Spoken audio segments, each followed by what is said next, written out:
म्हणता पोट्टो कसे मग तुम्ही आज निघालो पिझ्झा खायचं तर लास्ट म्हणे मग काय झाकणं भेटले आज झाकण्या घेतलं काढून मग गेले विचारलं पिझ्झा दुकान कुठे आहे म्हणलं राडेगावात चाल म्हणे माझ्यासोबत दाखवतो म्हणे मग काही ना म्हणले आणलं हॉट अँड स्पायसी म्हणे इथे एक नंबर पिझ्झा भेटते म्हणे तिचा खाऊन तर पाय म्हणे पिझ्झा मग काही तर पिझ्झा का मोमोचे भेटते तुम्हाला डायरेक्ट धप्पा इथं ओरिजिनल म्हणते बा इथं नाही तर तुम्ही समजता कालचे ना आजचे डायरेक्ट इथं आजचे आजच म्हणते बा हा मेरी जान ओरिजिनल बोलते क्वांटिटी आणि क्वालिटी एक नंबर आहे इथची मग का मी आलो मिलं घेतले मोमोज आणि पिझ्झा इथच्या पिझ्झाची पण क्वालिटी एक नंबर आहे तुम्हाला सांगायचं राहिला पत्ता आदर्श महिला नगरीच्या खाली जस्ट नवना बँकच्या जस्ट समोर या मग लवकर ह्या शॉपला व्हिजिट करा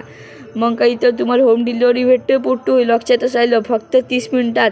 नाही भेटलं तर मानाव दुसरं मग का मी निघालो डर क्या की जिथे जितक्या गे डरे घराकडे झाले मग आलो न्यू इंग्लिशमध्ये सांगू नका कोणाला न्यू इंग्लिशमध्ये आलो म्हणून न्यू इंग्लिशमध्ये चाललो लपून चोरून सांगू नका का बे सांगू नका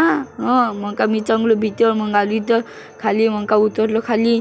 मग चाललो घराकडं आता मी सपाट आहे ना 120च्या स्पीडनं मग का आलो घराकडं कपडे घेऊन बदलवले मग चाललो व्हिडिओ काढायला आता आईच्या मंदिरात माऊलमणी मग का बसलो गाडीवर आईच्या मंदिरात जायचं आहे रे आता व्हिडिओ काढायला मग आलो इथं आईच्या मंदिरापाशी झोको 120ची स्पीडनं मग आईच्या मंदिरातल्या काढल्या आडव्या उभ्या क्लिपा कशा काढल्या मग काय व्हिडिओ पाहून घ्यायचा पोतूसाठी सर्च मारचा व्हिडिओ येते.